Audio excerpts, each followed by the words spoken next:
what kind of fence is this? It's gonna be. It's going to be a continuous fence, so the front is gonna match, or the back is gonna match the front, correct? The entire fence will be same material. Okay, and what is that? Is a iron or metal fence, 6 foot tall, with 3 gates as drawn in the plan. So it's a heavy-duty steel spaced bar pointed pinnacle metal fence, correct? That is correct, yes. Okay. I think I submitted a sample picture also. We haven't ordered it. Yeah, but the trouble is I just want the audience to understand what was changed. Yes, they had an opportunity to go into the building department and look, because we did make the announcement last week, last month. So, but, you know, we want to try to be as transparent as we can possibly be, Yes. obviously.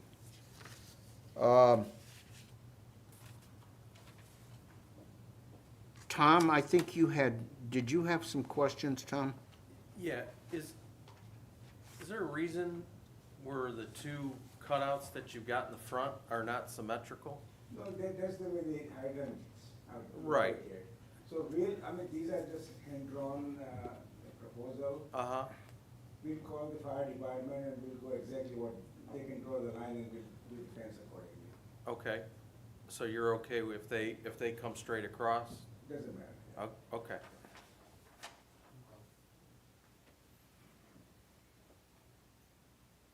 And then, there was a question at the last meeting regarding the, state approval for the permit, and that's why the building We just received. was halted, Yeah, we just received 2 days ago, okay? and the building department also received a copy. So we have set up a meeting with the, building commissioner and whosoever would join there, so we just go through what's in the drawing. Okay. What was missing there, it's submitted, is approved now, Uh-huh, and we'll finish the job. okay. And once you receive the permit, when do you anticipate restarting the actual construction? Is there like a 2-week lag, 3-week lag? Yeah. 'Cause it's been halted for a while. So once we go through the, discussion of all, that will get going on. Okay. That's all right. You have questions? And the reason that we're talking about the construction to the actual building is because I think that probably has caused some consternation with the residents, with the surrounding residents. And, you know, it's been a long time, and the town was forced to shut the job down because you didn't have the proper approval. Now, I understand that the approval came through last Friday, Okay.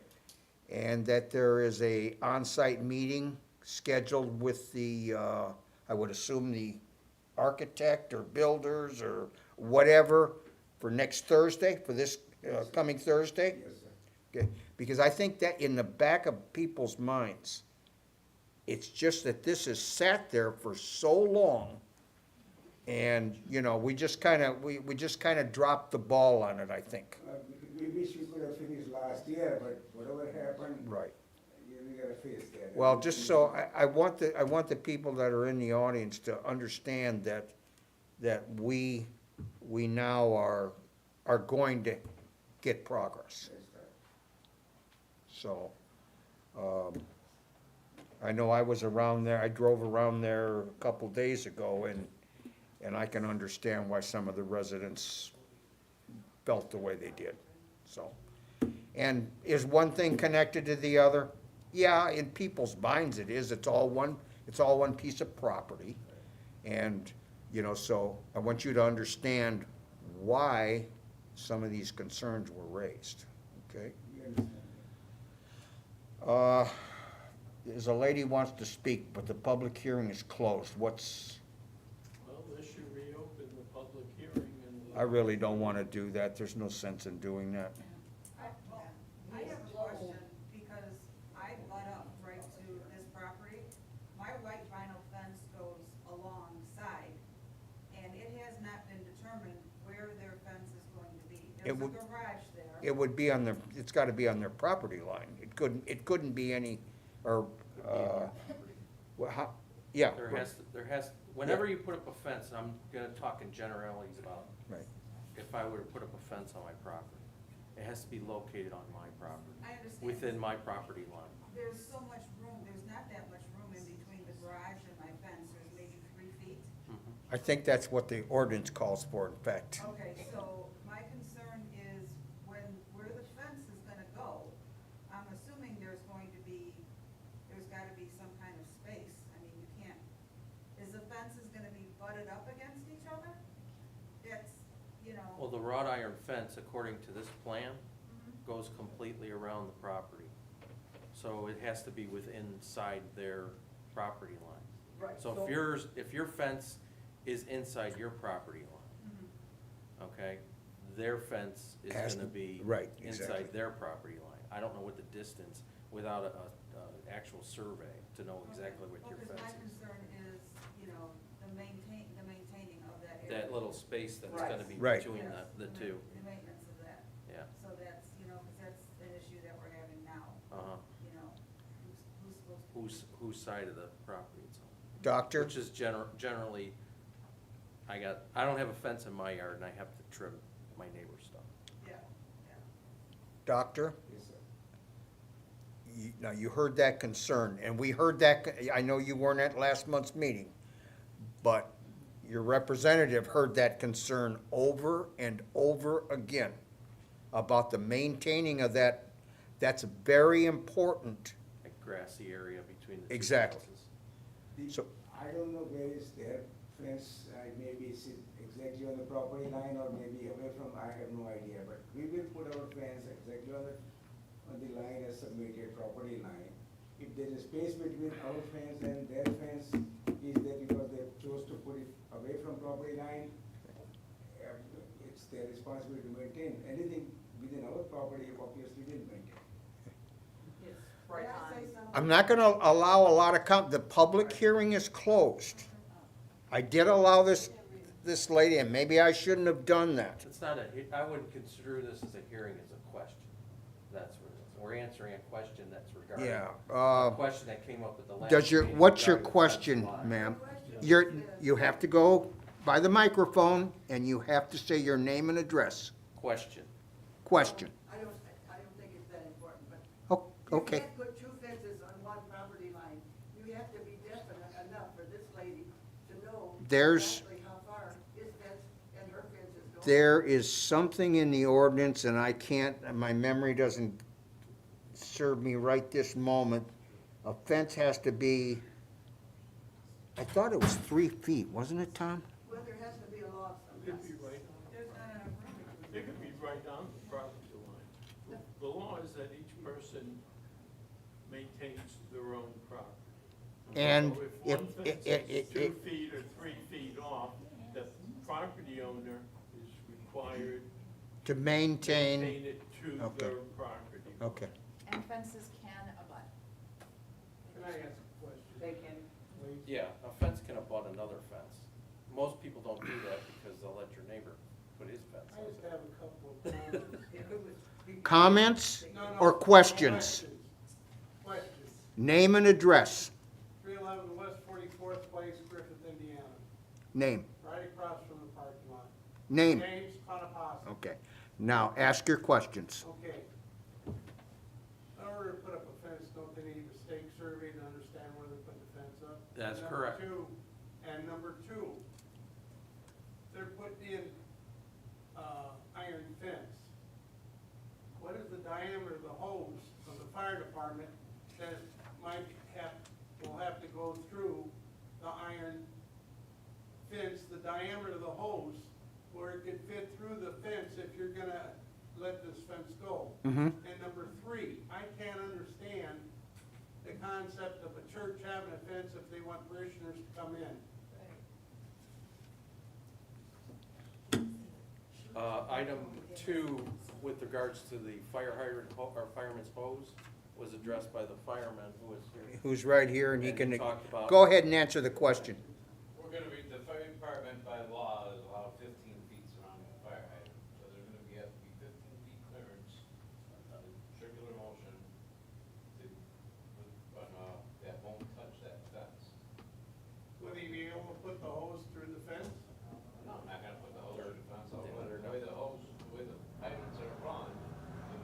down. It's gotta go down the street or to the To bumper service truck. the neighborhood or the church.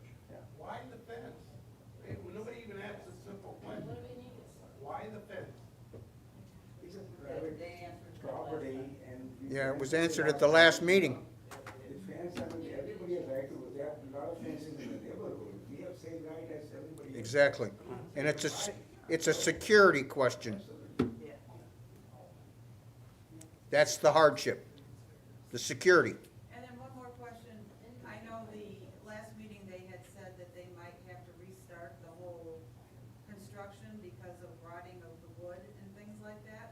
Is that going? Doctor, can you answer that question? Yes, there is, we have discussion with the building department, so we'll, discuss on Thursday, Thursday meeting, and whatever we finalize, that's what we'll do. Expediently, Absolutely, expediently. yes. And I think the majority of these people would be happy if it was done expediently. We would be too. Yeah. Jason, do you have anything? I was just wondering about the timeline of the project, but obviously on Thursday you have a meeting, so you'll know more about it then. I can tell you roughly, once we start, Yes, it's about 2 months. 2 months to finish the project, that, I But think before that the would, end of summer, we want to wrap it up. okay, that's all I had for right now. I don't have anything else either. If I may. Council, Depending on which way the board goes, depends on how I word findings, the facts, and conclusions. And I'd like to make sure that we're clear on the color. I don't think that's been addressed. okay. Yeah, that will You can be make it included subject to whatever you want. if the fence is allowed, that will be included in the motion. Is black, it will be a black fence? That's right. Okay. I'm done. I had nothing. I have nothing else either. You wanna make either one of you got a motion? Mr. Chairman, I am gonna make a motion that we grant BAPS Munster LLC, VJ Patel, MD 400 West 44th Place, a developmental variance to install a fence around the property under the following conditions. The fence must be set back in accordance with what the fire department approves as far as access to the fire hydrants. The fence must be a heavy-duty black steel fence as presented to the BZA. Piece of paper there. The construction permit for the fence will not be permitted to be issued until the permit for the general construction is approved. An exact survey requiring the exact location of the fence as submitted as part of the permit submission. All the gates must be accessible to the Griffith Emergency Services at all times. And those are the conditions.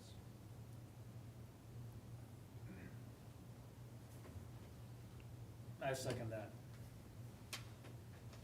Any questions on the motion? I think we gotta take a roll call. Okay.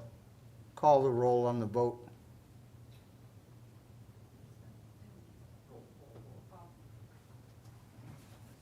Sorry. Chairman John Maury, Approve.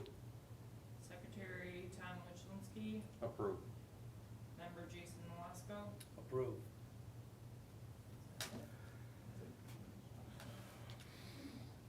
Those in favor? That's it? Here goes it. Okay. Okay. Thank you, sir. Now, you heard all of the restrictions, Yes, we got it. and when you do anything, you make sure that the building commissioner is aware of what's going on. Make sure that people are at this Thursday meeting when they're supposed to be, and expediency is the word, Doctor. Yes. Got it. Thank you.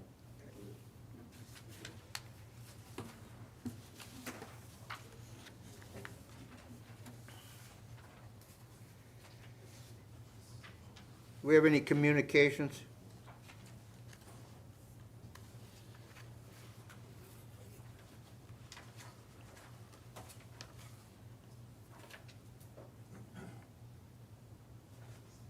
Yeah.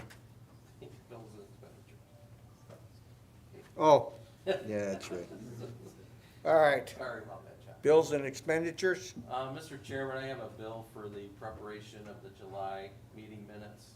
I make a motion, we go ahead and approve that for payment. Second that. Questions on the motion? Those in favor? Aye. Those opposed, same sign. Motion carries.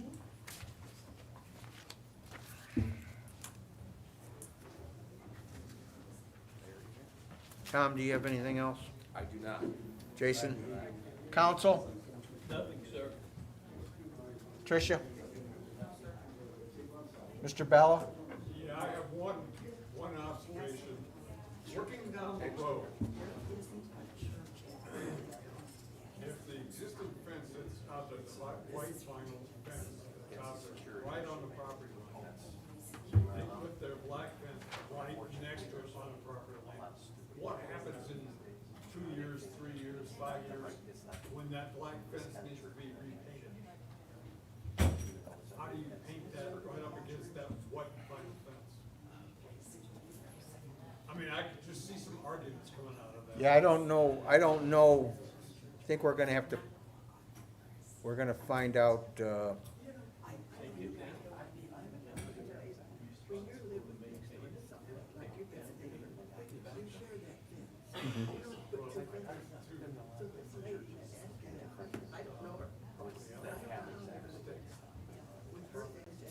well, we're just gonna have to, they're gonna, that's why they're having, that's why the building commissioner will be meeting there Thursday. Yeah. Yeah, so, well, we're gonna make sure that if there's any problems, that they're dealt with. Yeah.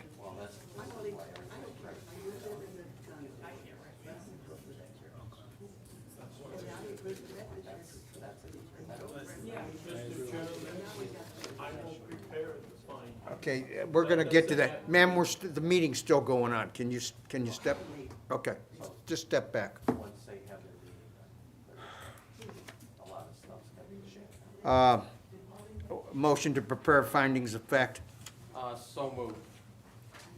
Jason? I also make a motion that, once the findings of fact are, prepared, that Chairman Maury can go and execute those. I second that. Questions on the motion? Those in favor? Aye. Those opposed, same sign. Motion. Can I make a quick carries. statement, because Yeah. there's still some people here? Everybody needs to understand, they still need to get a permit for the fence. The permit has not been issued for the fence, and the permit has stipulations, our approval is stipulated of what the permit's gonna be issued, and they have to address the construction part of it before that's issued. Okay? They have to have a stake survey so that. Absolutely. Yes, yeah, that was in the You motion. can't, we approve fence permits as well. Right, It's, a stake survey is required right. as part of that. So. I believe you had that in your these motion. young- Yeah, these young ladies here, it's a valid concern, because you don't want, you can have a fence right up next to the fence, but it can't be on your property or my property. It would have been nice to just see an architectural drawing of some sort. Well, like, they had, I mean. they have a layout, and they had the architectural Okay. look, feature of the I'll see that fence. after the meeting. Okay, and which that should have been, to inform people, it'd been a lot easier so people can understand.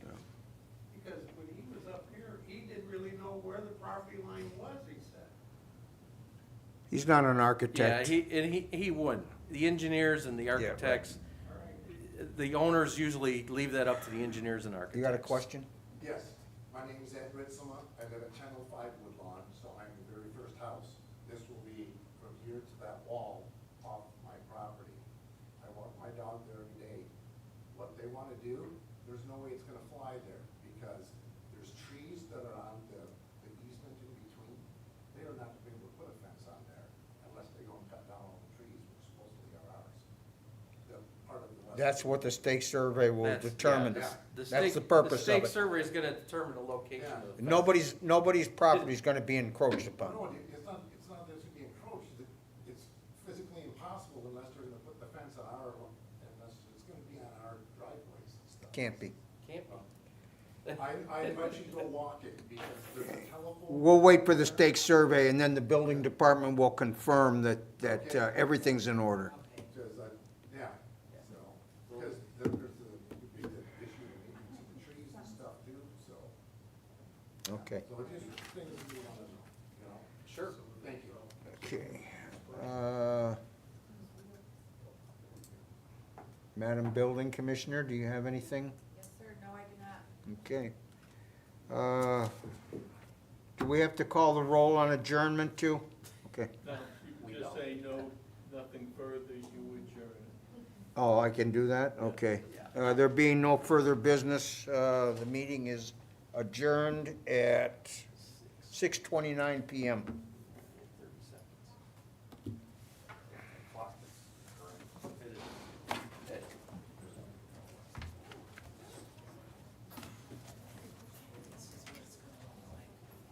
I think the material's gonna be very similar to what we have in South. If they want. I'm glad it's not gonna be PVC and. Right. That one is, I think they said their consternation on that. It's gotta be vintage. And then I heard the fire department said it can't go further than the front of the church. Well, there's two fire hydrants located on the southwest corner, and that tangent needs to be behind, so there's access to these hydrants. But in front of the church, they wanted to go all the way to the line. It's gonna be set back because, there's the front of the church, there's their sign. They were gonna come across here. Looks like it's coming, if the It's still pretty far out. yeah, it's far out. Yeah. I don't, aesthetically, I think they should have come like personally like this. And then you were talking about two openings, There's three, I believe. and where are those So, openings? This so is you the have, front of you the- have one in the back, you have one on the side here, and another one where that driveway is here. Yeah, I know, you guys are over here. And depending on what the survey says, wherever that property line is, that's how it's gonna determine. And they can't issue any permits until we have a stake survey.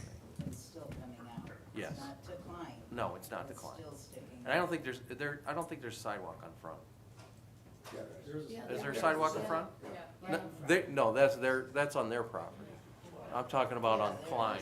Is there a sidewalk there? The other side of it. Okay. So it's gonna be, it has to be back behind the fire hydrants and behind the sidewalk. For which one?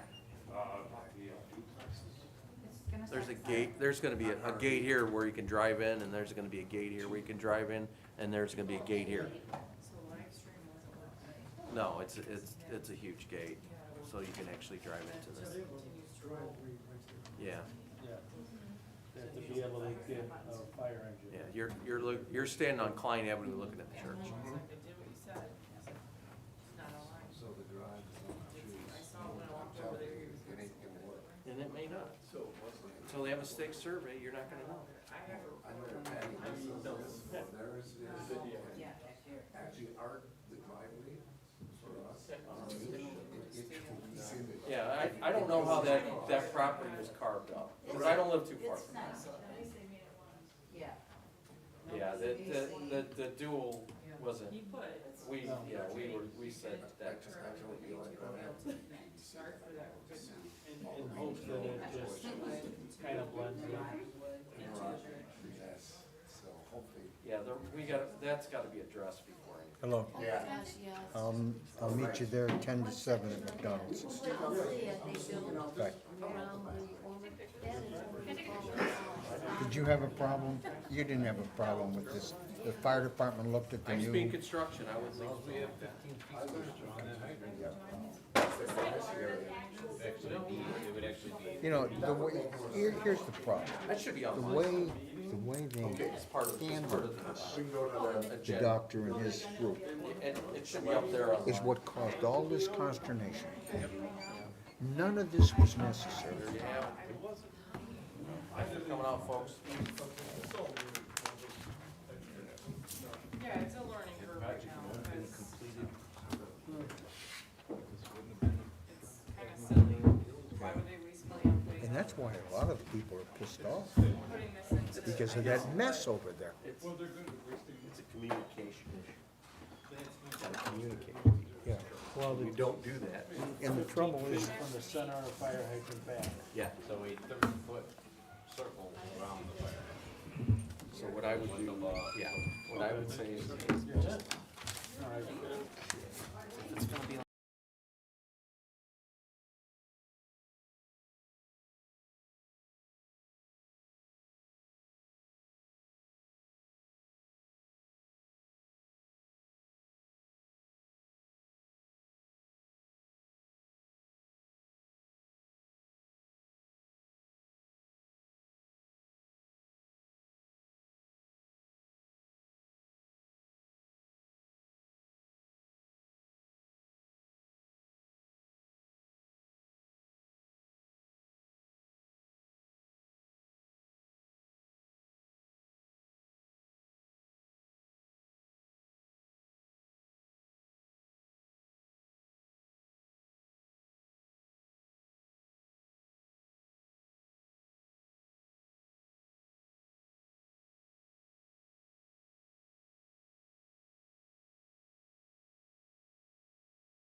we have.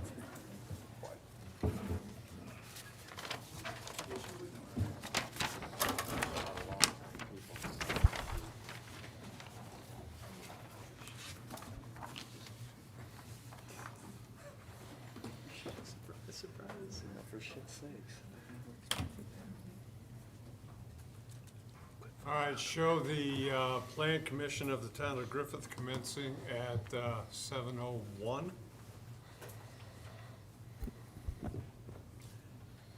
Okay, we have a roll call, please.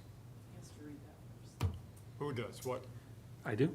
That word, Larry. Oh, Go ahead, read. Sure. Okay. effective July 21st, or July 1st, 2025, all Plan Commission meetings will be recorded and can be viewed via live YouTube on the town's YouTube channel. Chairman Larry Bala, Present. Vice Chairman Rob Bubala, Present. Secretary Larry Stassen, Present. Member Dave Macklish, Present. Member Dan Blau, Present.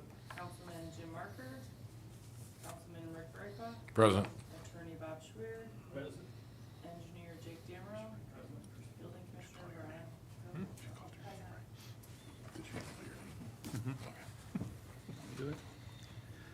Okay, I need to read an announcement due to the new state law as well.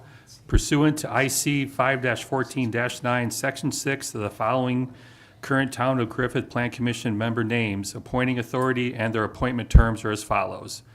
Member Dan Blount, appointed by the legislative body of the Town of Griffith Town Council to serve a term commencing January 1st, 2022, and ending December 31st, 2026. Myself, Vice Chairman Rob Bubala, appointed by the legislative body of the Town of Griffith Town Council to serve a term commencing January 1st, 2023, and ending December 31st, 2027. Member Dave Maglish, appointed by the legislative body of the Town of Griffith Town Council to serve a term commencing January 1st, 2024, and ending December 31st, 2028. Secretary Larry Stassen, appointed by the legislative body of the Town of Griffith Town Council to serve a term commencing January 1st, 2024, and ending December 31st, 2028. Mr. Chairman, going to make a correction, or in addition to that, it appears the members of Jim Marker, Larry Bala, and myself have been left off this membership. We don't have our appointment dates or term dates with us here, but we will have those updated for the next meeting and put on the agenda that'll be on the website. Okay. Good. All right. So all this to say that if you have something to say tonight during the public meeting, you're standing up there. If you want to run home, redo your hair, change your clothes, you will be filmed and taped. So just to give you a warning. All right. We need approval from our minutes from our last meeting. Can I get a motion? I'll make a motion to approve last month's minutes. Second. Okay, we have a motion and a second to approve the minutes. Any further discussion? If not, all those in favor say aye. Aye. All opposed say no. Minutes are approved. All right, moving back to old business. Item number 1, Indy Homes 200 LLC, 1001 East 40th Place, preliminary site plan review to build townhomes. My information is that the petitioner has requested a continuance to the August 18th meeting due to engineering delays. Is that correct? That's correct, yep. Okay. All right, so we need a motion to continue or to drop or do something with him? Mr. Chairman, with that news, I'd like to make a motion to continue item number 1, Indy Homes 200 LLC, to the August 18th, 2025 meeting. I'll second. Okay, we have a motion and a second to continue this item till the August meeting. All those in favor say aye. Aye. All opposed say no. Okay, it is passed. Would you, Madam Building Commissioner, inform the petitioner that he is on the agenda for August? Yes, sir. All right, thank you. Item number 2 under old business, the West Park Development Turnberry Phase 2 petitioner will be present to provide an update. And the petitioner is present. Petitioner present, the update is, well, You have to stand by the microphone and occasionally turn. Huh? Right behind you. Don't worry about that. Don't. You're being filmed. Oh, okay. Professional here. Okay. Update, we haven't started yet, and the item that we need to take care of is the utility allocation agreement. I don't know, just to refresh your memory. In order for us to use the alternative route off Reeder Road, we have to have a assurance to the Austrians that they will have, once we put in our infrastructure, adequate, actually what they're concerned about is sanitary. And I believe what we have to do and is supply, or excuse me, is to provide them some kind of document and agreement from the town to them that shows that there's adequate capacity for what they want.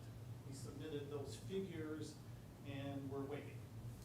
Do we have any kind of, I would expect that there should be a decision made on that Tuesday. We'll be calling a special sanitary board meeting prior to the town council meeting that evening. Tuesday, tomorrow? Next Tuesday, I'm sorry. Okay, a week from tomorrow? Yep. Okay. And I just wanna, in furtherance of the update, this is getting critical because I've gotta have something in my window for getting this done this year is, fast getting away from me. I have to, by Thanksgiving-ish, get the asphalt and the curbs in. And that's, it's in mind, we've got to do the dirt work, we've got to do the infrastructure, and then we've got to put the roads and the curbs in, and that is, that stuff, these items take time. And you can guarantee that there's going to be delays when that happens. Yes, sir. All right, let me, why don't you check with Veronica in the next couple days? We'll see if we can't, the meeting, I misspoke, it'd actually be August 5th. That's the next council meeting. There's a 5th Tuesday in July. So we'll see if we can't meet earlier as a sanitary board to get through this.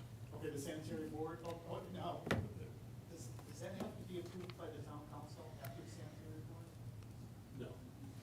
Okay. Okay, so that's the. Yep. Okay, well, that's what I'm at. Okay. Any speed would be greatly appreciated. Thank you, gentlemen. Thank you very much for that information. I don't think there's any action required on this item, so we'll just move on to item number 3. Venequity Lakeshore LLC by Gary Warfel, Rensselaer Place, a public hearing to rezone the property from R2 to a PUD for the construction of 3 duplex homes and 1 quadplex home. Do we have all the proper information for the Yes, sir. public hearing? Notices are all in proper order, proof of publication, posting and sign. Everything is in good order and promptly given to us. All right, do we have Gary Warfel here? Okay, would you like to just stand at the microphone, please, and occasionally wave to the camera or something? If you could, there you go. If you could just briefly tell us what we're doing here, and then we'll open up the public hearing. Yeah, first off, good evening, commissioners. Thanks for taking the time. I'll give you a pretty brief update in terms of the project. This is a rezone of 3 acres that we own near the intersection, well, at the termination of North Indiana, North Rensselaer. We own 3 lots. We're combining 2 lots that total 3 acres. Current zoning in the neighborhood is both R2 and R3. So what we are asking to do is to rezone the property to PUD, which combines the R2 and R3 use. And it also gives us a little lower density than the surrounding areas, which is, we think, beneficial to the town. Part of the PUD is the ability to connect North Indiana with North Rensselaer Street to allow for better public safety and access for emergency vehicles. So that helps activate the site. So to get to PUD, it includes the roadway and the setbacks and provide utility services for those 3 duplexes and 1 fourplex. Okay, is there any questions from Yeah, the? Mr. Chairman, before the, open up the public hearing, might be beneficial if you were to explain, there's quite a few people here that obviously are here for this public hearing. We had an extensive meeting with Mr. Warfel last month, and he went into fairly good detail about the type of construction he's looking, the type of housing units. Maybe go into that a little bit so people have an idea what you're looking to actually build. Sure. What we're looking at creating is market rate housing, similar to some of the other recent townhomes that have been built in the area. The 3 duplexes will be side by side. First floor will be approximately 1,900 square feet, with the option on a second floor 400 square feet, so a total of 2,300. But that will be an option, depending. The fourplexes will be a ground floor of, I believe, 1,700 feet, with a second floor of about 600 square feet. And- So, it'll be the style will be wood, some accent materials, be very somewhat modern, but also somewhat craftsman looking in its style. Again, similar to some of the farmhouse modern. Okay. And if you can let people know, what's the typical price point you're looking at for both the duplex and the quadplex? Yeah, for each unit, we're looking at somewhere between $350 and $380. Okay. Again, market. Yep. That's all I had, Mr. Chairman. Okay, thank you. In your submittal package, we do have some renderings of the type of home that you're thinking about. If anybody's interested, later you can come up and take a peek at those. All right, I'll open up the public hearing for this particular project. If you have a comment to make, please raise your hand when recognized. You'll have to stand at the podium. Just for the PUD part? Yeah, that's Okay. what what's the first one here? Yes. PUD, yeah, Just want to explain there was 2 different public hearings that take place. yes. This one is for the rezoning the property from R2 to a PUD. So the floor is open if someone has a question. You'd like that? Just Yes, please ma'am? come up to the front, please. With all due respect, I have lots of questions. I'm Anna Jean Lewis. I'm representing 303 Manor Drive. First of all, I'm wondering why you want to go to a PUD instead of an R3. It seems like there's going to be some manipulation of variances, so you don't have to go through the BZA. It makes me think that there's gonna be more to it than the streets. I think that deals with the streets, sewers, driveways, all of that, you can fit more into a smaller area. The bedrooms, the more bedrooms that there are in these facilities will mean more people, more cars. Just because you do have a 2-car garage does not necessarily mean that they're gonna be 2 cars. It means that the more bedrooms, the more room, how big these facilities are, will be more vehicles. Anymore, there's not 2 vehicles per household. There are, if you have 4 bedrooms, there's probably gonna be 6 or 8 people. There's gonna be 4 or 5 cars. They're gonna be taking up street time, there's street area that maybe a PUD might not have. Also, there was a moratorium in this area about 20 years ago because no one could build. Big time flooding area, and then a tunnel project came around and it helped with the flooding so that Katy Ditch would not overflow. But now that we're gonna be having concrete and 4plexes and 3plexes and duplexes, that means more concrete, more streets, and I think that's gonna put us back a lot in our floods area because that is a low-lying area. If you build it up, it will make then that area pour onto the existing homes. Will any of the financing or any of this multi-dwellings have anything to do with HUD? Are there any HUD assistances that will be allowed with all this? I also noticed that Toringa, in their scale that they showed, Area 5 was misplaced. It was put in a different location. Instead of being closer to the railroad tracks, it's kind of in the middle. So I don't know how accurate that is. I really don't believe that there should be a through street on the Brynwood side. They have their thoroughfare, and on the Manor Drive side, it is all R2. And I believe that it should maintain having a single-family residential and not start merging everything together, whereas homeowners, I believe that we should try to have our neighborhoods attracting homeowners and not have too many multi-dwellings. We have a lot of multi-dwellings in town, and I just believe that there was more homeowners and not landlords and renters that we should be trying to have in the town of Griffith. Let's see.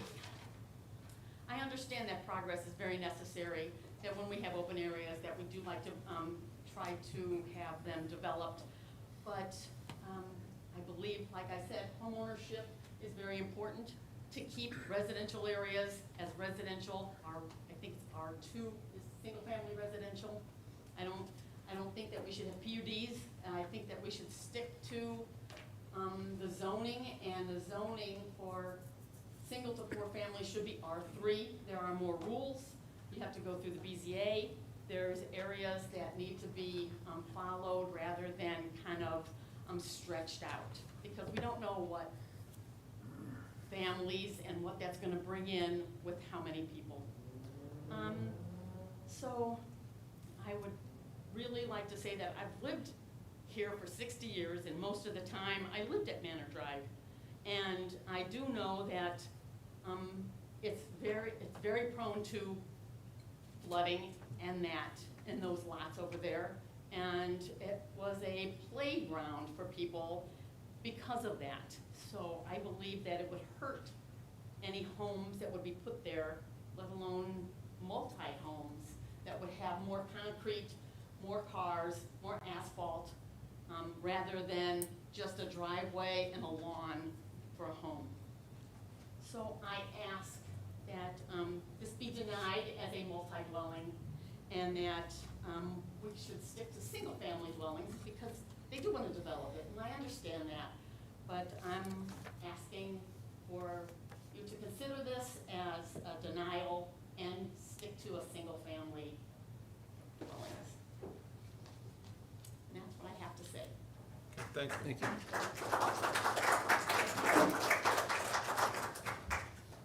Would you like to address those questions, or you want me to get all the questions out before? Let's do all the questions. Okay. Sir, your name and step up to the podium. Hi, Tom Hentish, 1215 Rensselaer. So I'm that corner house on the east side. There's two houses on that east side. And my concerns are, well, several. I carry flood insurance. And a few times a year, I'm sure you're all aware, our streets are flooded, and especially mine, because it terminates right there at Katy Ditch. If that infrastructure was there and in place, why would I have to carry flood insurance? And I'm all for progress. Single-family homes have yards. Duplexes have driveways. A yard's going to absorb the water, and it's going to be less impact on us. If the town council has confidence that it's not going to be flooding, why do I have to carry flood insurance? Plus the fact that I live on the corner of two dead-end streets right now, and the traffic is already immense just from the apartment buildings, and the fact that they are dead ends, they try and beat the tracks, so they come flying by one way, and 2 seconds later they come flying by the other way. I'd like to see something done to prevent that, maybe a speed bump. I mean, I don't wanna slow progress either, but I think single-family homes would be the way to go.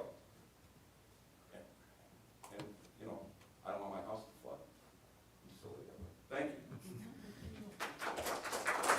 All right, thank you very much. Anybody else have comments, questions? I got a question. Yes, sir. Your name and head to the podium.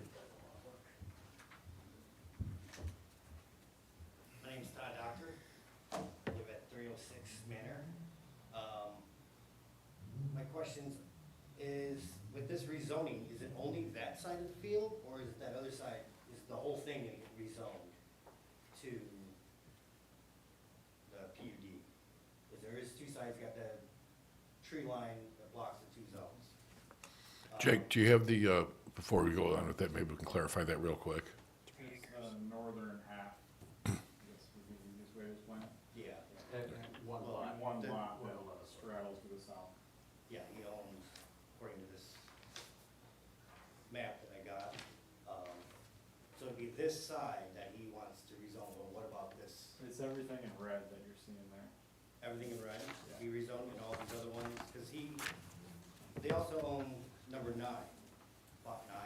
That would not be rezoned in this case. That would be rezoned? Okay. And my other question is, what is going on with plot 3 that is in red? Because number 9 is not gonna be, but We would, that would get rezoned? yeah, that's, the shaded red is the rezoning request. Okay.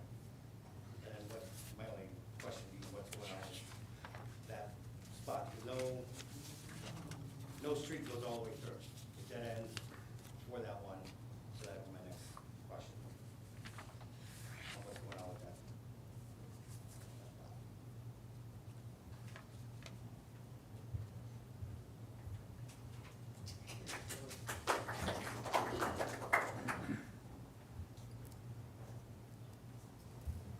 Hi, my name is Jim Harrington, and live at 1133 North Lafayette. And someone spoke earlier and mentioned that that area was part of a flood zone for about 20 years or 25 years. Actually bought one of those that was changed because of the Katy Ditch change. So we actually are one of the new constructions that were built there in 2020. And so one of the things that we thought about before we had our house built there was the open field in the back. And we were pretty much told that it would be very difficult for anyone to come in and build there. That's one of the reasons we selected the property that we did, because we thought that the chance that we were under the impression that they were gonna have to put in sewage, and water, and plumbing, heat, and electricity, that they were supposed to connect the roads, and that it would just be really cost prohibitive for anyone to come in and do that. Apparently, I guess if you can change the zoning, then that makes it possible. That sort of defeated the purpose for us purchasing the house, building it there. Dave, have you been down and taken a look at the fourplexes that are down there now? Not recently, no. Blair? You gone down and taken a look at the fourplexes that are there now? I've seen them, the ones that were built approximately 20 years ago. Yeah. I mean, have you I've been seen them, down there? they're not a good product. I'm gonna say that right now, Fair straight enough. away. Good. I just want to ask the rest of the board, have they gone down recently, last 2 months, last 4 months, last 6 months? They taken a look at the properties then? Now, can I add this to what you were asking? Initially, those were initially proposed to be apartments, not duplexes, not fourplexes in the sense of condominiums. I understand. Now, whatever they are now, I don't know. Well, That was that's- before my time, but That's the concern 10 years from now, or 12 years from now, or 6 years from now. I mean, the rest of the board, you can answer, if you guys been down there last 6 months, just taking a look at it. No. I have. Okay? I have not. Negative.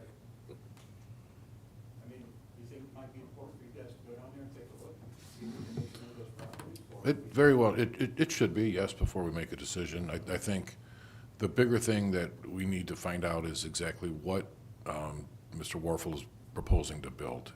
are the, you know, we'll get to that when we get our questioning, but you had mentioned a 350 to 380,000 price point, so I'll question more on that later.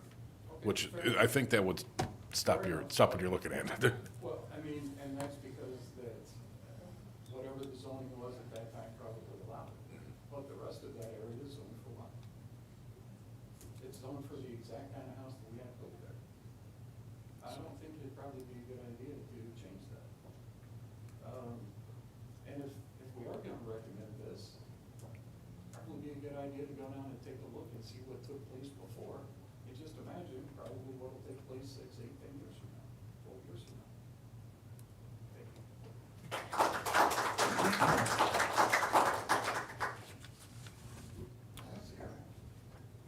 Chick, could you kind of walk us through the floodplain rezoning that took place there several years ago? With respect to the improvements to the Katie Marsh ditch? Yes. So what happens in that process, the mapping, the FEMA mapping that shows all the areas, whether or not you have to carry flood insurance, some of those things. When a project occurs, you can petition the agencies to remove your property from the floodplain through a letter of map amendment. The DNR typically, well, they are the agency that keeps those maps. The state recently has gone through several iterations of that, using a lot of modeling, and they basically drop a raindrop on a computer screen that has all the topography outlined, and it can tell you whether or not you're at risk. It's not 100% accurate. A lot of people have made modifications to their properties. A lot of projects have modified things that maybe they aren't aware of. The ditch was one that made major changes to the areas that were flooded. So it could be that there were properties that got missed. You may want to check that. No, I flood. I need it. You do flood, okay. So that's, yeah, absolutely, keep it then. But otherwise, when those improvements get made, you can request that those parcels be removed from that mapping, which would then require you not to carry the flood insurance. So is that essentially what you were trying to get at? Yes, basically. Yeah, so that's a process that the town doesn't control. That's controlled by federal agencies that would then make that determination. I know in the past, the town has made that effort on behalf of large numbers of parcels in the past. It's not typical that that's done, but it has been done. So that's your only way to get out of the flood zone designation to allow it to in that way. Okay, thank you. Okay. Yes, sir. Name I'm and Kevin Easton. I own the other side of that thing. I want to know what's going to happen to my stuff if you do that. You know, that's my worry. You say you own a lot coming in this side. There's only 2 lots I don't own over there, and I want to know what's going to happen to that. And if they're going to bring a road through, is they're going to come through my property?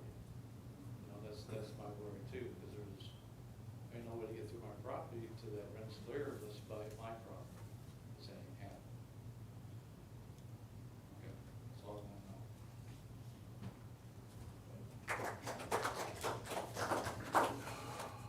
okay, is there anybody else? Yes. My name is Keith Joseph. I live at 1137 Lafayette Street. Why was the moratorium put in place to begin with? How many years ago? Mr. Schwartz, you might be the one that would answer that question if anybody can. There was a lot of flooding in the area. It was on a consistent basis.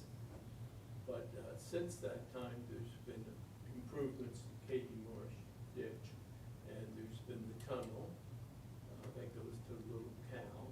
And as far as my understanding is, most of the flooding issues have been resolved. Obviously, we haven't been in years since his property still floods.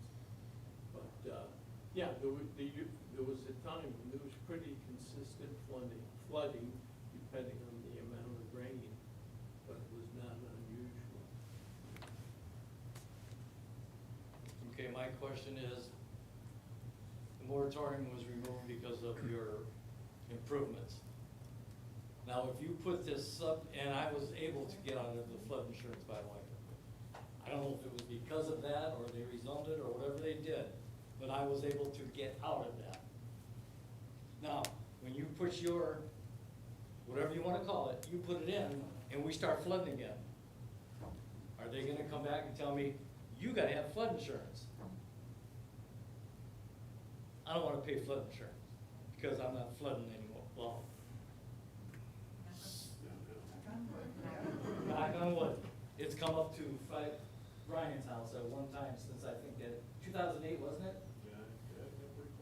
Yeah, it come all the way to Brian's house, which is, see, I'm 9 houses from the ditch, you're 6 houses from the ditch. Now, if this happens because of you building in there, is somebody, the town, are they responsible for telling me I have to have flood insurance? Or HUD or whoever the heck, excuse my French, I'm sorry. Are they gonna come and tell me I have to get flood insurance again? When we worked with I was part of the people that we had worked with the agencies in order to get all those homes out of there. So do you recall receiving a letter from the town telling you what to do, who to contact and everything? We probably, I don't recall the exact number, but between 400 and 700 homes were taken out of the floodplain. I think it was 2 separate schedules we did that.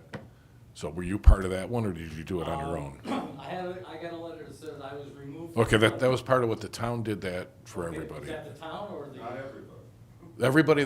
Everybody that was eligible to get out, we thought we got them all out, per the engineers and the agencies, the state and federal agencies. So if you didn't get out, then they said you would not have been eligible to get out. Right, because we flood. Yep, so, but that's so, to get back in, I don't know what would be required there. But Jake, I think that'd be very difficult for it to happen in our lifetime, probably. Well, yeah, I mean, it would be the agencies again that would review the mapping, that would then say that because of the changing conditions not caused by any one project, it would be more catastrophic than that. You might Well, say. that's my question. If this one project causes that, Yeah, and maybe one thing to just kind of talk about that briefly in case there's other thoughts or questions.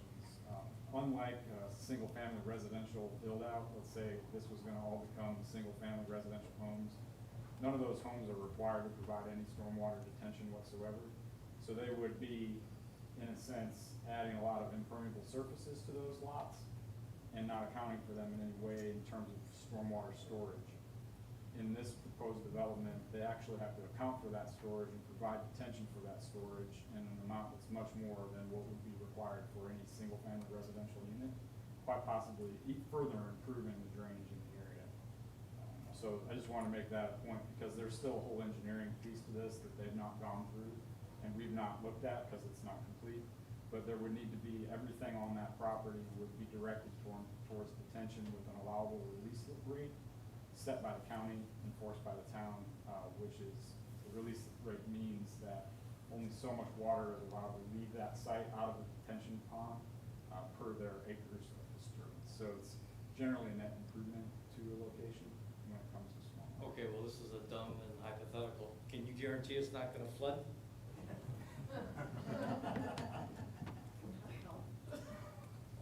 I know you can't say, you can guarantee it, because what if it happened?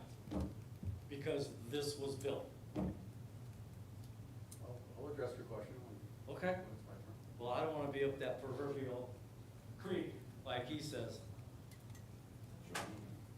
So I guess that's my thing, is about the flood insurance, and some kind of a somewhat guarantee that it's not gonna flood again because of what you have built or intending to build, whichever. So therefore, I'm against it. Have a nice night. All right, anybody else?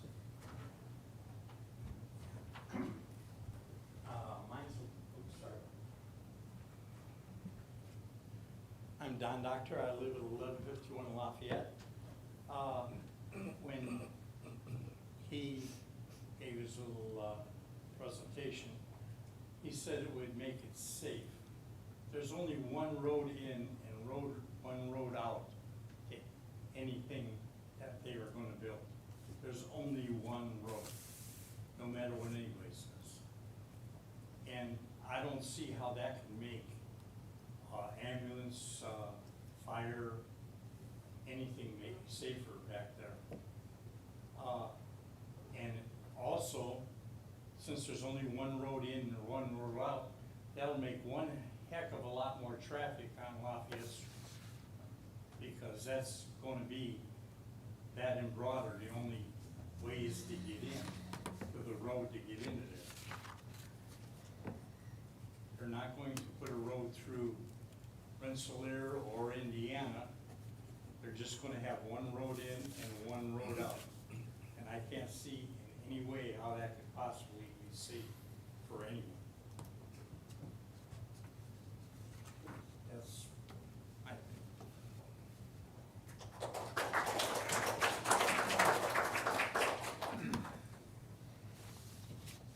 Anyone else? Hello, my name is Ryan Blank, 215 East Manor. I was just curious, when's the last time, to date, an assessment was done on the current drainage system in that area just south of the zoning area? What do you, South of what area? south of the area that they plan on zoning and Oh. building this. When's the last time that area, that sewage system is actually? The residential, Yes. the current residential area. Correct, yeah. Jake, I can't recall the dates, but we've been ongoing for the last 15-plus years with various studies, Okay. several different ones. I couldn't tell you the exact time, though. Okay, yeah, I mean, because I can tell you just from experience, I mean, our rainfall on Saturday wasn't even that really extensive, and we experienced flooding, and there's not due to like drain caps being covered, I mean, the system physically could not handle the rainfall, and it really was not that extensive. Okay. So I was just curious if that was something that was being brought in with this project, you know, I understand that. It's, That would be a part of yeah, it, but yeah. it's 100% will be, that's on the top of our list, whether this is R1, R2, or whatever it would be. It could remain housing, to single-family housing, that would have to be looked at as well. Yeah. There's no doubt about that. Oh, for sure. I mean, I've only lived in this home for about 40 years. Okay. But I mean, that being said, I would have a hard time agreeing with something if I know things would just get worse as far as that, you know. I don't have issues with water, thank God. You know, I do have a sump and drain tiles, but I mean, that is huge for me. Yep. You know, I would like to finish my basement here shortly, and I don't want to put up new drywall and then have to take it right back down. And I don't think any of us wants that No, either, so. no. I like doing everything myself, so I don't want to just do it repeatedly. So, thank you, I appreciate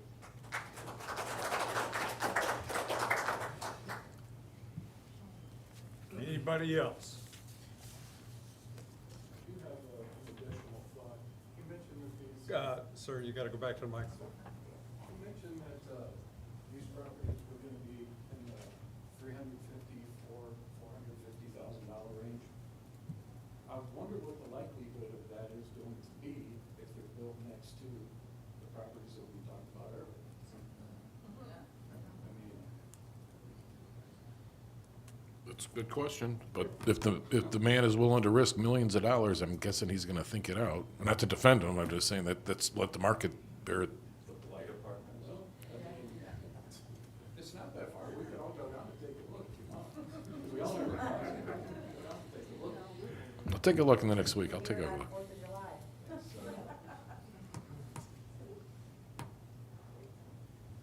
All right, last chance. Okay, the public hearing is closed. Let me see what questions we might have up here, and then we'll turn it back over to you so you could answer. Dave, we'll start with you down there. Any questions? Well, yeah, I've actually got, I've got a lot of questions here, but You know, maybe it'd be better to answer them before you get them. I guess, Okay. I guess my number one question for you is, and I think I asked this the last time you were here, I mean, you have a very good presentation, and I think you have the best interest at heart. But I know these people, where they're at, where they're living right now, because I grew up in that area. And I had a thought in the back of my mind that this was not gonna be an acceptable development for this area, even though it is a desirable development. One of the reasons I say that is because this is basically an R2 area, with the exception of the apartments that are, the project apartments, whatever you wanna call them, that are existing. With that said, is there any way that with this horseshoe, just say you're gonna have this development here, is there any way you would consider possibly doing this with an R2? This is your only option, your most viable option you see there at this point in time? That's what I'm asking. Okay, I'll address that. Sure. Sorry, what is R2, what exactly does that mean? That's what you're living in. Right now. Residential, single family home. Okay, I'm sorry, That's okay. just Hopefully wanted to be that's what clear, you're that's living all, what exactly what the definitions are, I'm sorry. All right, are you done, Dave? I am done. Okay. Before we go on, it was suggested that we maybe let the petitioner answer the public's questions. That way, if somebody gets their questions answered, you could leave if you want to, you know, or unless you want to be on TV some more. So if you want to take over and answer these questions, these concerns, and we'll get back to you. Okay, I'm gonna try to get them all. I think I took notes here. There's several. Number one, just in general, about the neighborhood. I wouldn't have bought this property if I didn't think this neighborhood had tremendous potential upside. Those apartment buildings that are, you know, on Indiana, they can be improved, and they should be improved. And what happens in a neighborhood when new quality, high-quality housing comes in, it tends to lift up rents, it lifts up market values. We're not here to build something, first of all, no HUD financing, all right? This is market rate. And just to be clear, we're looking at the $350 to $380 price point. There is a housing crisis in Griffith. There's hard to find housing, all right? There's a real need for good quality housing. The product we're building is 2-bedroom. It's not 3-bedroom. It's 2-bedroom with a den on the duplex houses. On the 4-plex, it's 2 bedrooms. So that's number one. And we really, I wish that those apartments would improve their quality, and I think they will when the neighborhood improves. Let's talk about flood zone. I mean, that's probably the most important thing. We are in the flood zone. We're zone AH, which means that there is a chance of flooding. We have to prescribe to all FEMA standards and all town of Griffith flood zone standards. Those standards today are far more rigid than what's built in the neighborhood. Our first floor elevation has to be 2 feet above floodplain. The majority of homes in that neighborhood are below floodplain elevation. They're below the base flood elevation. They have, you know, split levels. They have basements. Those are all below floodplain. We have to be 2 feet above floodplain, and our homes are going to be built with stem walls.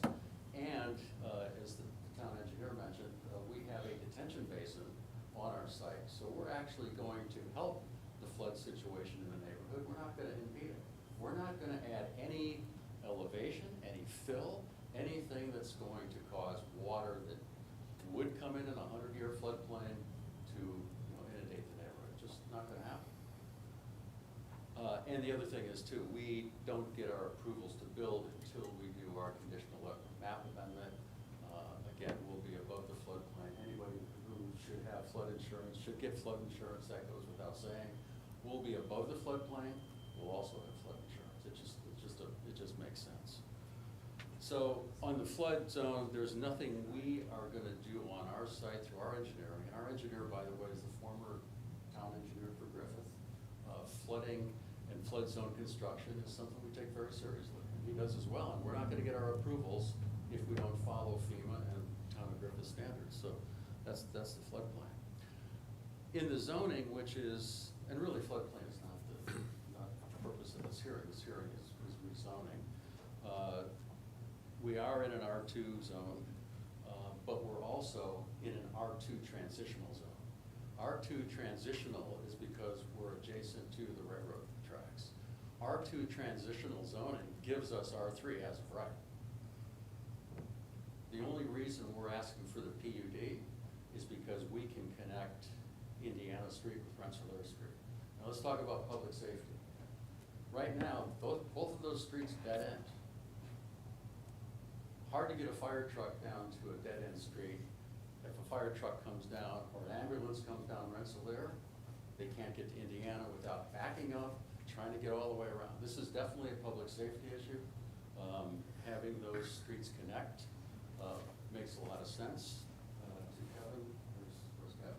Kevin, the connector we're proposing doesn't impact your side at all. You could actually do the same thing on the south side, and I'd be happy to work with you, and we'll come up with a solution for that as well. But so we're just connecting on the north side through our property, and we're not gonna impact your side at all. Density, and there was a question about our, I think it was called Lot 9, which is on, it's not on, the Lot 9 was on one of our graphic representations. It's actually Lot 3, extension of Lot 3. That's open space. That doesn't get built on at all. That's just part of the PUD, it's open space. In terms of density, our site, our proposal is less dense than anything else in the whole surrounding area. The density of our site is 10 units on 3 acres, which is 3.33 units per acre. Manor Drive is 4.08 units per acre. The whole area around our site is 3.95 units per acre. We're actually less dense and we have more open space, and we have stormwater detention. So that's going to be a big improvement, for the area.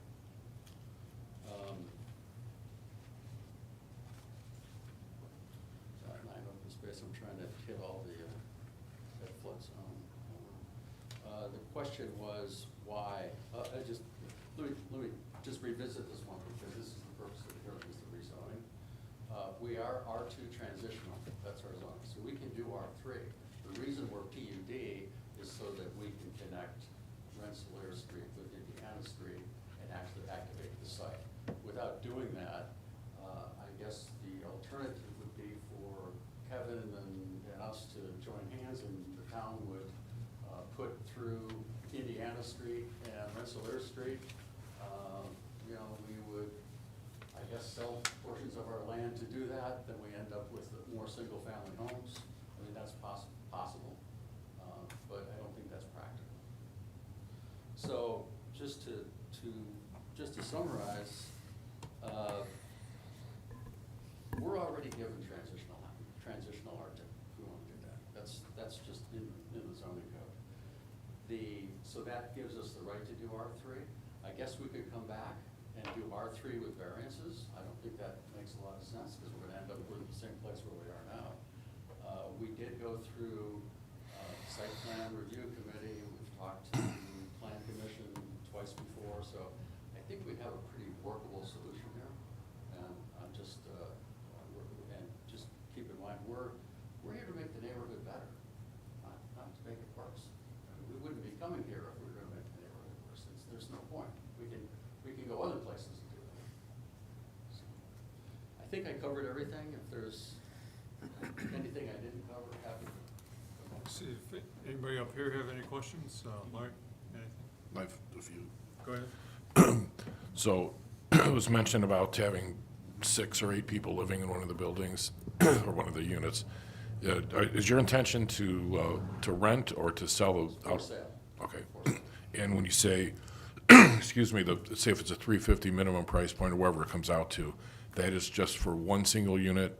So the duplex would be 700 to 800,000 plus. No. The duplex would be a side-by-side home. Yes. So, yeah, each side would be about 2,200 square Yep. feet, 2-bedroom, 1 den, 2-car garage. Approximately 350 plus. So if there's 2 of them there, it'd be 700,000.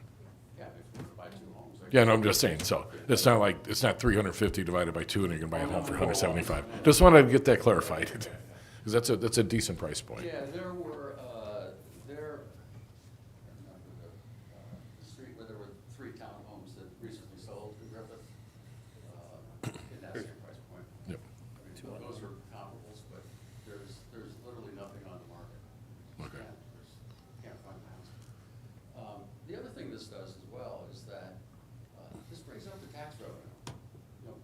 revenue up for the town, which helps everybody, every resident in Grants.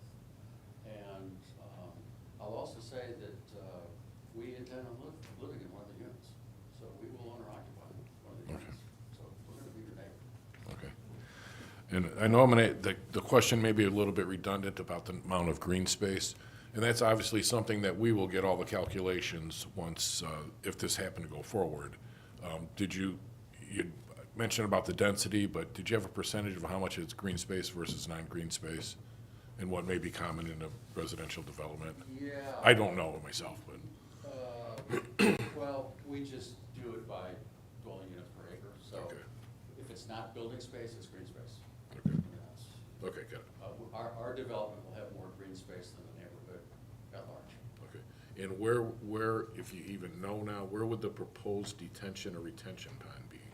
It's right on the east side of the property, near okay. the railroad I see. tracks. There's a drainage ditch that runs along the railroad tracks, so all the stormwater from our site and from the roads runoff will come to the detention basin, and then it will discharge into the creek along the railroad tracks that hits the Katy ditch. Okay. Over time. And just to make clear, on these plans, that detention area, the engineering has not been done on that, that's, The engineering has been done. Oh, it has? But we have not submitted our utility drawings yet. Okay. That would be our next step. okay. So, I And mean, we'll have to get approval, we'll have to come in and get approval on that before we, do a permit for that. okay. All right, and then, a question for Mr. Schwerd or Jake. Have you been able to confirm that the R3 transitional is still in place for that particular location? I was just looking that up. It is transitional use R2, and allowed for two-family detached dwellings and row houses. And a number of other things, including mini warehouses and some things of that nature in that kind of transitional zone. So essentially, he could go forward with the plans. If we did not do a PUD, he would go through the normal process. We could go more dense, Okay. but that's not what we want to And do. it- We're focused on Yep. maintaining the open space and hitting the price point. Okay. And then part of our responsibility as a board also is under a PUD, we can't control what is allowed and not allowed. In most cases, we'll make them follow every ordinance and everything that's in place. There might be some issues with some setbacks that might be looked at that wouldn't require the necessary BZA. And Jake, if you want to, I mean, we're talking not a major issue with that, correct? Yeah, so you're speaking if you were to stay with the residential zoning versus PUD, the variances that would be sought are minor in nature and are not uncommon to be approved by the BZA on other projects. Because they are setbacks and right-of-way widths. It's pretty standard. But by establishing a PUD, we by no means give up any of the rights that you would have as property owners or the town has to enforce through our ordinance. That's correct. So, Just an extra question about this transitional, R2 transitional. I have a zoning map, and nothing is on the zoning map that says R2 transitional. Did that just come around recently? No, it's Is in it your, in the- it's in, Pardon? It's in the zoning ordinance. Okay, so it's not just listed as one of our zoning districts. It's part of the zoning ordinance that's in the R2. Okay, thank you. I just went by this map. just for information, we had the same issue with Mr. Kovach on his Turnberry proposal. He wanted to have many multifamily housing, which we did not want to have, but then he was proven that he can do it because it's along a ditch, the same type of thing. yeah, it just describes property types that if it's adjacent to it, it's considered transitional. So it's blanket over the whole town. If it adjoins XYZ property type, it's deemed transitional. Okay, it's just the first time I've heard that, so that was my question. Thank you. Do you have anything? Okay, I don't have anything. Questions I had were asked and answered, so. All right, did I close it yet? No, okay, all right, we're gonna close the public hearing. All right. Any thoughts or comments up from up here?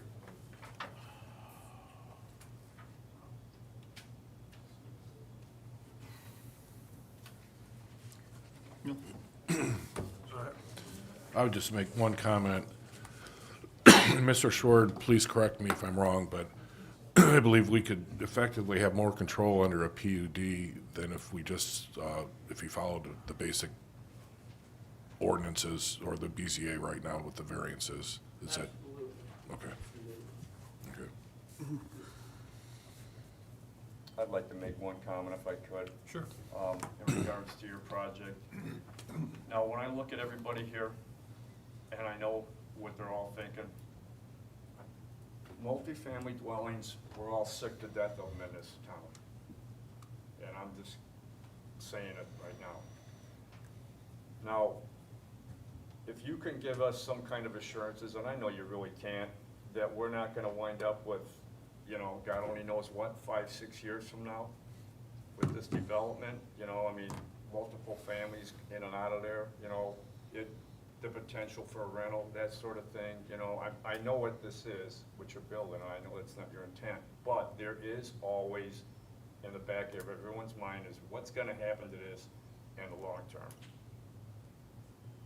So that is, I'm not just maybe speaking for them, I'm speaking for myself, and believe me, I live as far away from this right now as I can be in town limits. Yeah. The gentleman mentioned that these would be sold individually, free, whatever the price was. Will there be any stipulation that if I buy one, would I rent it out? That's what I'm alluding to. I mean, you know, that's always a possibility. If you. Let's talk about, I mean, any single-family home, do you want to? No, I understand. If you have a single-family home, you can do that as well, you know, I mean, it's just, These are, you know. these are for sale properties, these are not, we're not. I understand We're that. not building rental multifamily, that's not what this product is. I know that. And if you want to put a restriction on us for being able to sell a home and not allow that homeowner to rent their home out, would you put that restriction on everyone in town?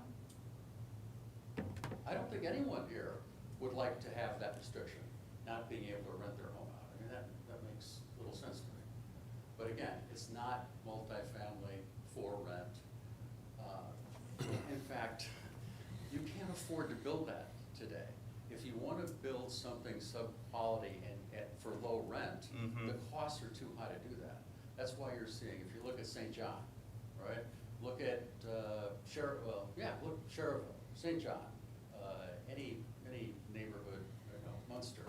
Well, Munster doesn't even have any housing available, but if you look at the type of housing product that's being built today, it's good quality, it's high price point, market rate, that's what can be built and that's what can be sold.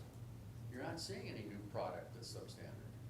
We're not talking about Lennar or Horton or anybody like that. We're talking about, you know, a semi-custom market, correct? I'm sorry, see. You're not talking about a tract development No, when you this- say this- that. I know, and I know that's not what you're These are proposing. these are custom homes. Tom hasn't even finished building sidewalks back there. And that's a great point, because on our site plan, we intend on connecting those sidewalks.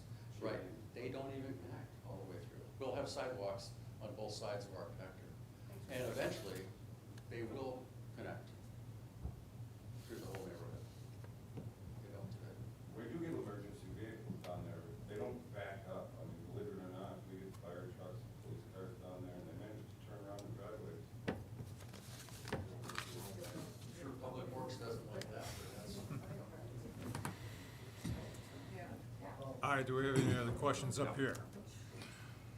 So, just want to make sure, so basically, we've got a couple options. We can do a preliminary approval of a PUD, and then we'll have a lot more information that will have to be given to us, engineering-wise and everything else, including the flood issues. We could reject it. Mr. Warfel could, upon rejection, decide he's going to sell the property to somebody, and that person could come in and build multifamily units that may not be up to standard. That we would hate to see that, And I'm not advocating for either one, but I do think from everything we've seen, and we would certainly hold that through the PUD process, he's certainly presented buildings that would increase the value of the area up there. And unless we heard something different, that would be a benefit. The negative we have to find out is if it's going to cause any flooding issues, and that's something that the engineers would have to approve and deal with first. So. Okay, I'm looking for a motion. Mr. Chairman, I'll make a motion to get preliminary approval for the PUD of Inequity Lakeshore LLC by Gary Wolfel, Rensselaer Place. I'll second. Okay, we have a motion and a second to grant preliminary approval for changing the property from an R2 to PUD. All those in favor say aye. Aye. All opposed say no. Ayes have it, motion carries. What that gives you is a preliminary site plan approval. So you can continue your engineering, and I personally am interested in the flood information and the retention pond size and that type of thing to, you know, see some.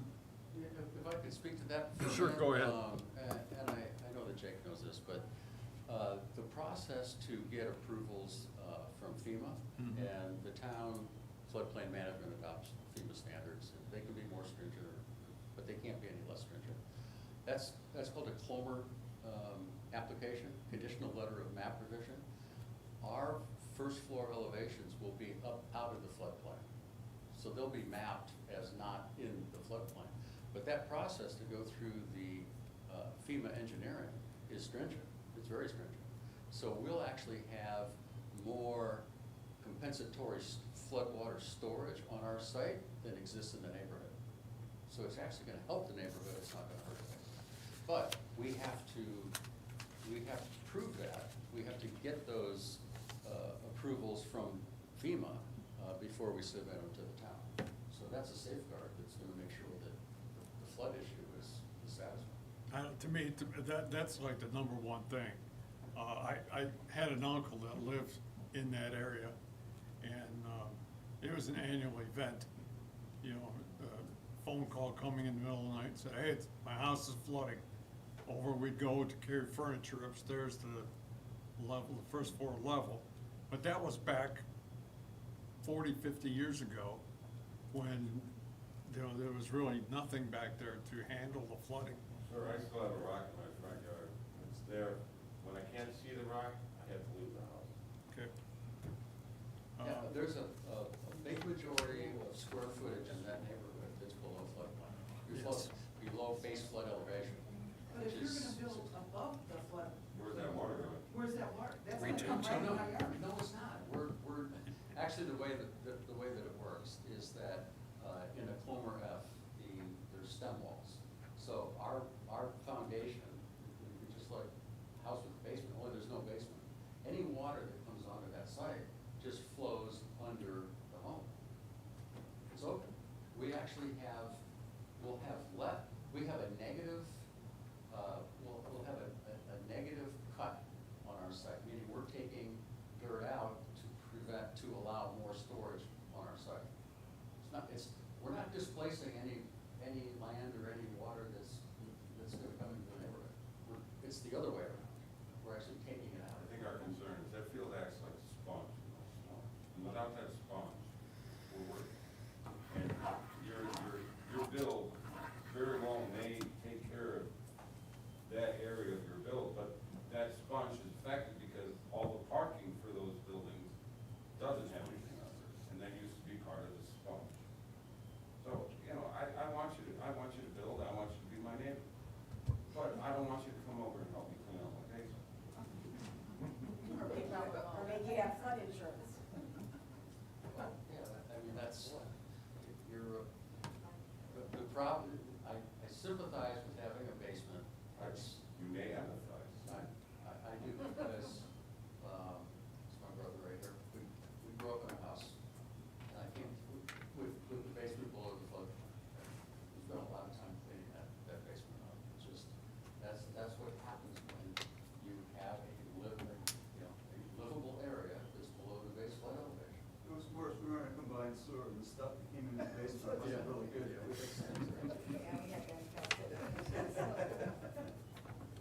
All right, we have a motion on the table here. We already did it. Oh, we did? Yeah, it's passed. Going to the next public hearing. Okay, I'm sorry, I dozed there for a minute. All right. Item number 4 is same group, except a public hearing on a 4-lot subdivision for the construction of 3 duplex homes and a 1 quadplex home. We can run Yeah, through this I pretty think quick, we've because a already lot of the questions have already been answered, Yeah, I think. this is just this, I think we probably covered this, but the subdivision is just a matter of taking the 3 acres and dividing it into 4 lots. That's preliminary. What we will do at a subsequent phase, when we get to final PUD, we'll actually plat the individual townhomes, and the rest will be assigned to common element, the open common space that'll be taken care of by an association. That's still in that one area, there's the one that's still in that one area that we have, that's 3.0 acres. Yes. That number 4 is still in the same area.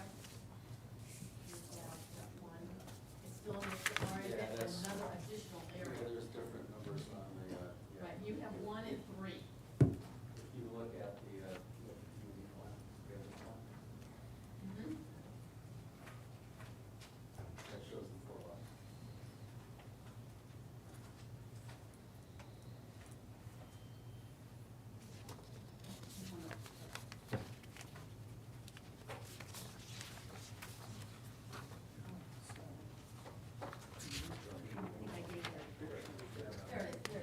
Oh, okay, thank you. So this 4th area is which one? This area? Yeah. Okay. 4 lots, 1, 2, 3, 4. Okay, so, This is 1 lot. so our 3rd thing that we were just now talking about, the 3rd, item on this included what part of this? And then number 4, item number 4, it says it's like another area. No. Item number 3 on the list tonight was just the PUD for the zoning. Uh-huh.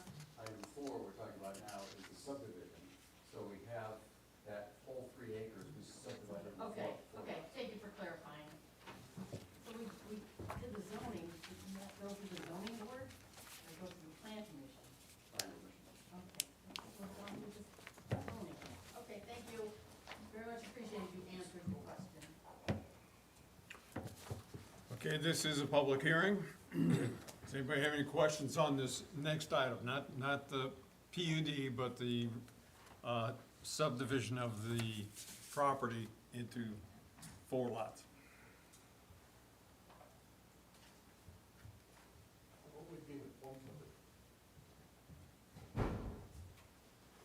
I'll let Mr. Warfel ask, but I believe if he goes to sell a property, it's just like if you have your own lot that you own, you would need to have it subdivided into 1 lot, correct? Correct.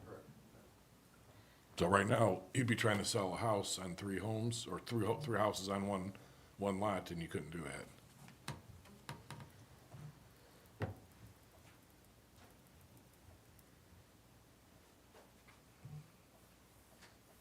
Any other questions? Anybody up here have any questions? I have a question, sorry. Do you have an estimated time of construction from start to finish? Start to finish will be about 11 months. And then, like, you know, I have an elderly mother living with me, and my neighbors are both retired elderly people. What time, you know, the work times, do we have limits in place to the town already? So Saturday morning, I'm not gonna hear.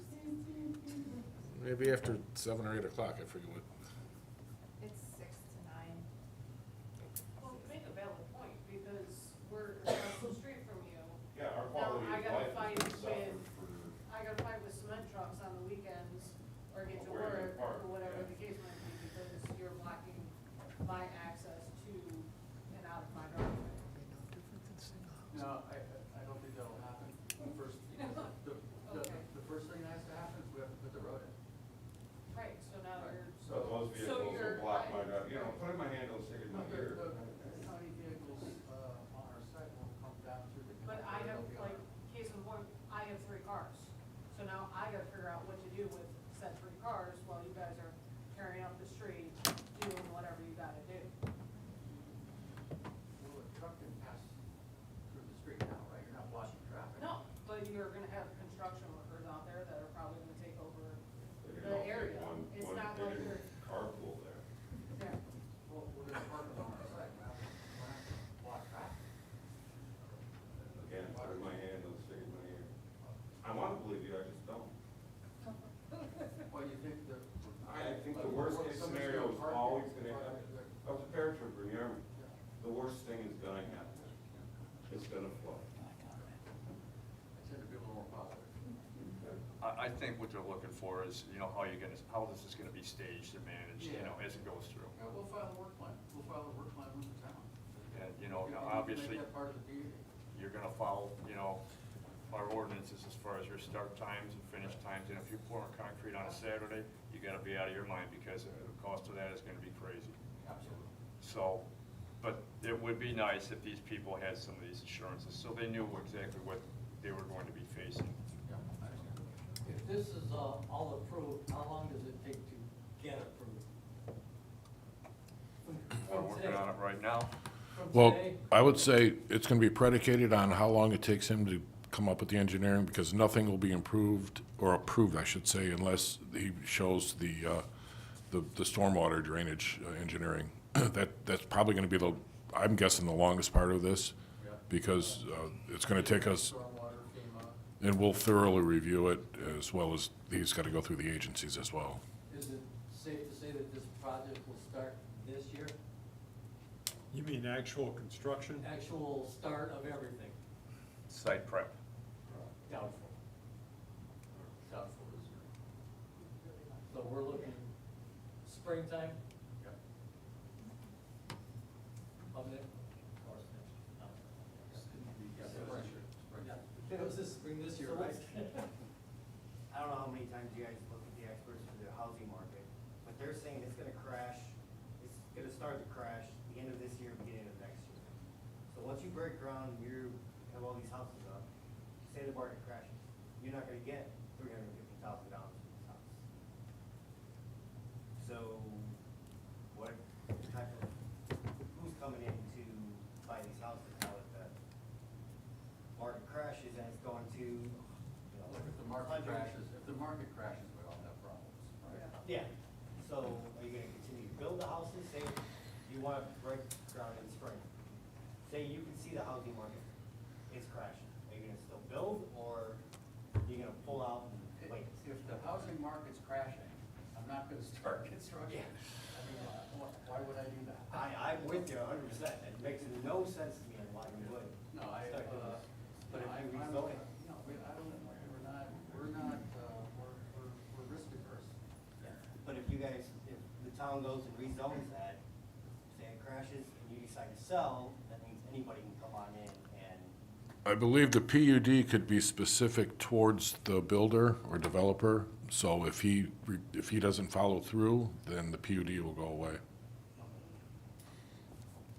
And Mr. Warfel, you're building these as people purchase them, or you're pre-building the site and then they'll all go out for sale? So the question is, are we building on spec? Yes. We'll most likely phase it, we'll be in the market, when we build the first one, we occupy the first one, sell it back there. We'll market them as we go. Okay, thank you. I don't wanna get too far ahead of ourselves and, get built, and let's say the market does. Right, I just wanted to put that clarification out there. We'll be careful. I think as long as the state of Illinois is at our border, I think we will have a pretty steady market, as you probably all know. Exactly. That's part of the business.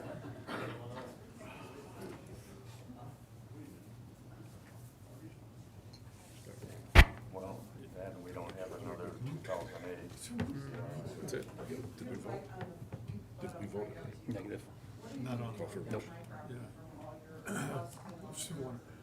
How do we phrase this? Well, I mean, the town has. Preliminary approval for, Hold on, they're asking questions about construction dust. They're asking questions about construction dust. Oh, Those things. Are all them trees coming down? No, they keep full. Close the public hearing. okay. All right, well, while you guys chit-chat, go ahead, but we're closing the public hearing here, so if you got any questions, catch them afterwards. He'll be happy to answer questions. We have the project on our table here right now, public hearing on a 4-lot subdivision for the construction of 3 duplex homes and 1 quadplex home. Looking for a motion to either approve, preliminary, deny, totally, continue. What's the flavor? Mr. Chairman, I'll make another preliminary motion, or a motion for preliminary approval for Inequity Lakeshore LLC by Gary Warfel on a 4-lot subdivision for construction of 3 duplex home and 1 quadplex. Okay, we have a motion. Is there a second? I'll second. Any further comment? If not, all those in favor say aye. Aye. All opposed, no. Okay, the motion carries. So I guess what we've given you here is preliminary approval on 2 options. And you can proceed whichever direction and come back with the next step. Okay.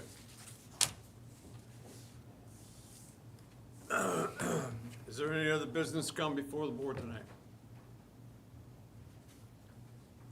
Is there any communications that we need to make mention of, or bills and expenditures? We have a bill for the June meeting for Tricia Hanrath in the amount of $65 that I would move for approval.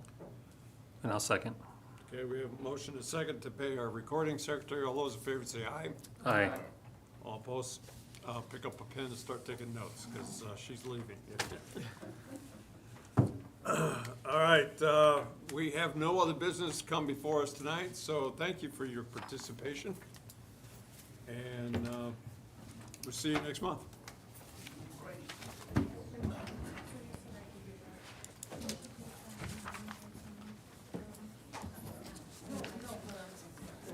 Good, how are you? Bought the house.